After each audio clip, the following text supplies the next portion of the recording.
isang pundasyon na sumusuporta sa tatay ko na binigay sa dayuhan at pinadala sa Netherlands doon sa ICC. Ang itong administrasyon na ito. Magandang araw sa inyo.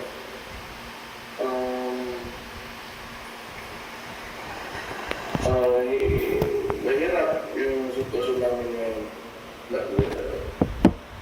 Gusto ko sana na nandyan ako. Yan nga lang, may binabantayan ako na syudad. Itong baraw, dahil ako ang alkalde dito ngayon, so hindi ako makapunta. At medyo pakiramdam ko, may gagawin sila dito sa lugar. Kaya hindi muna ako makapunta dahil sayang na hindi ko tayo makikita at makakausap ng personal. Pero gusto ko magpasalamat sa lahat ng ginagawa niyo para sa tatay ko. Gusto namin siyang makita na makabalik ng Davao at makauwi sa bahay niya, sa kwarto niya. Wala namang ibang gusto yung tatay ko kasi mag-birthday ngayon 28, 80 anyos na. Yung gusto lang talaga namin sana na bumalik na nandiyan pa, hindi, yung humihinga pa. Kung may kasalanan lang talaga siya, sana naman talaga. Dahil Pilipino naman tayong lahat, dito na lang sana yung sa mga korte natin husgahan yung tatay ko. Kung masakit doon, hindi na namin nakikita ngayon. Kung magbibisita kami, pupunta pa kami ibang bansa, mahirapan. So, gusto ko lang sabihin talaga, nakita ko lang, simula nung kang KOJC pa, yung Pastor Nibuloy, hanggang dito sa sa tatay ko. Abusado talaga. Abusado, tapos ayaw tumaan sa saktong proseso. Medyo kailangan natin mag-ingat ngayong panahon na ito dahil kailangan natin tingnan yung sitwasyon ng maayos. Kasi ako, nakakarinig lang ako ng mga istorya ng Marcelo. Pero ngayon, hindi ko alam kung ito na ba yun. Pero sa nangyayari at nakikita ko at nararamdaman ko, para siyang Marcelo na naririnig ko noong panahon. Hindi pa naman kasi alam ko may mas mga grabe talaga at mga karumal-dumal na mga nangyari doon. Pero itong Marcos Jr. gusto gayakin yung tatay niya si Jr. Ewan ko lang. Pero gusto ko lang na tingnan nyo ng maayos yung sitwasyon. Mag-ingat kayo sa iba kumilos yung liderato ngayon. Yung mga pulis, nauutusan, wala magawa. Siyempre, trabaho mo nila. Wala naman talaga dyan sa mga maliliit na ranggo yung andyan naman talaga kung sino yung nagpapatakbo. Mag-ingat kayo dyan. Again, gusto ko lang pasalamat kasi wala talaga, hindi ko alam talaga ano sabihin ko sa inyo kasi apretado talaga ako ngayon, yung pamilya namin sa nangyari. Yung gusto lang namin makita yung si former President Digong. Malaking bagay, lahat ng ginagawa niyo, sinasabi niyo, sinusulat niyo, lahat na suporta na pinakikita niyo.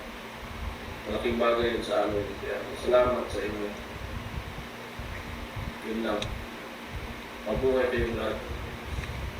Well, it was really kidnapping. You see the comments all around the world from experts. Yes. But if you talk to lawyers, they call it extraordinary rendition. But for a family member like me, that's kidnapping. That's forcibly taking my father to another country and illegally arresting him. So that's clearly kidnapping. Ma'am, mag-apply po ba si PRD na interim release? That is something that I cannot comment on because it's a legal strategy. So I would leave that to the lawyers if the lawyers would like to talk to the media. But I will not comment on the legal strategy. I would also add that because I told him a lot of people are crying, they are depressed, hurt, stressed about what happened and what is happening right now and what is happening in the country. And then he said, sabihin mo sa kanila, relax lang, may hangganan ang lahat. So remembering doing this from kasi I cannot take notes, I cannot take a ball pen and sentence. So sabihin mo sa kanila, relax lang, may hangganan ng lahat, there will be a day of reckoning for all. Mahal po ang Duterte family, yung mga OFW at mga Pilipino po sa bansang Pilipinas. Ngayon, grabe po yung emosyon ng mga Pilipino dahil mahal po nila si PRRD at kayo po. So may mensahe po ba kayo para sa lahat ng mga Pilipino? Yes. Unang-una, nagpapasalamat ako sa lahat ng ating mga kababayan. First off, I'd like to thank all our countrymen for your prayers and your profound support to the former president. We can feel your love, we can feel your anger, we can empathize with everyone. Everyone's rage about what happened. And let us not be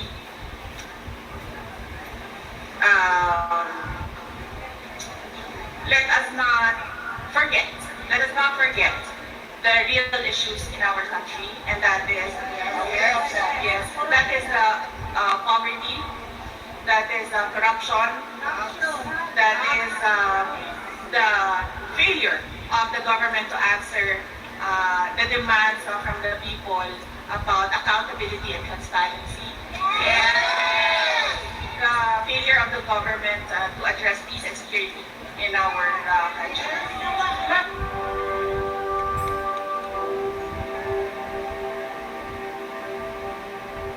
Atin pong napanood ang mga videos, message ni Mayor Baste Duterte at Vice President Inday Sara Duterte. At sa mga sandaling ito, dako na po tayo sa isa sa pinakamahalagang parte ng ating programa, ating pagpapailaw sa ating mga kandila.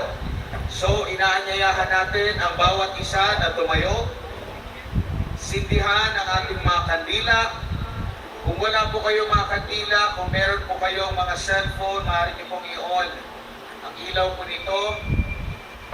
At yung iba, meron na ding mga kailaw. Sa candle lighting po natin ngayon, taas natin ang ating mga kandila, ang ating mga ilaw, mga kababayan. Kasama rin natin ngayon, nakikisa sa ating candle lighting, ang mga kababayan po natin, dyan po sa Bantay, Ilocos Sur, dyan po sa Santiago, Isabela, sa Cabanatuan City, Nueva Ecija, sa Tanawan City, sa Batangas, sa Talisay, Camarines Norte, mga kababayan natin dyan sa Visayas, sa Gindulman, Bohol, sa Biliran, sa Sara, Province of Iloilo, sa Manapla, Negros Occidental. Nakikiisa din sa ating candle lighting ngayon yung mga kababayan natin dyan sa Mindanao, particularly sa Esperanza, Sultan Kudarat, sa Calamba, Misamis Occidental, sa Iligan City, Lanao del Norte, sa Cagayan de Oro City, Misamis Oriental, sa Lantapan, Bukidnon, at sa Marihatag, Surigao del Sur. Kabilang din po sa nakikiisa sa atin ngayon, dyan po sa Barangay Mintal, Tubog District, Davao City, at sa bayan po ng Lukon, sa lalawigan po ng Davao Oriental. Sa muli, itaas natin yung ating mga kandila. Maaari pong i-off yung ating malakas na ilaw. Ang kandila po na ito, ang ilaw po natin ngayon, tanda na tayo po ay gagamitin bilang ilaw sa kadiliman.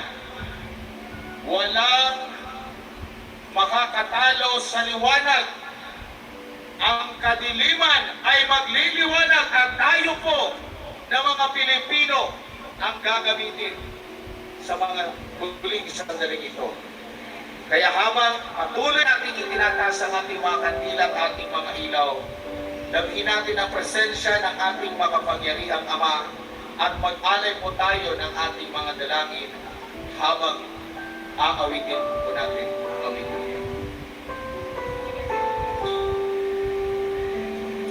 There is in every soul some bright some dark cold. There is a soul who brings a fire, ignites a candle, and makes it carry your hand onto the heart.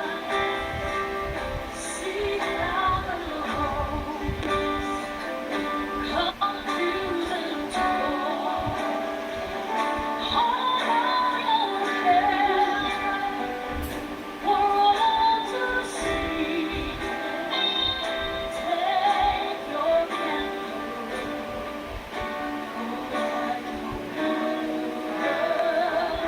take your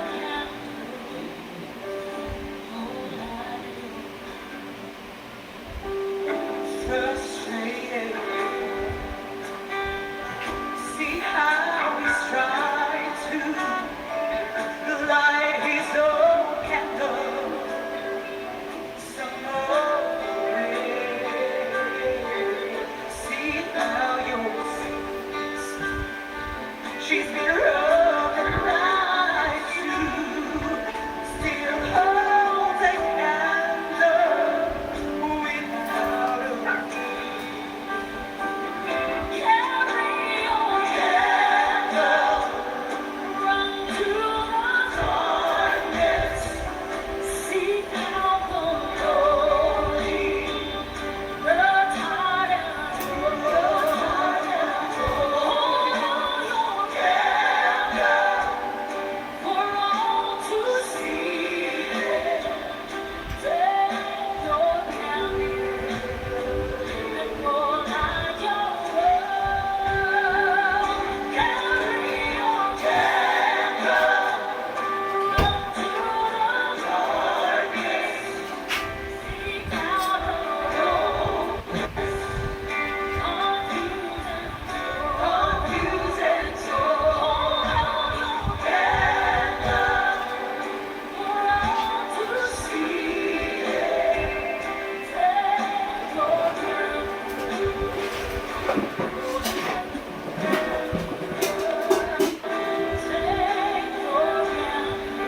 manalangin.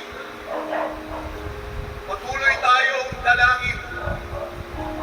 Patuloy nating ipanalangin si dating Pangulong Rodrigo Roa Duterte at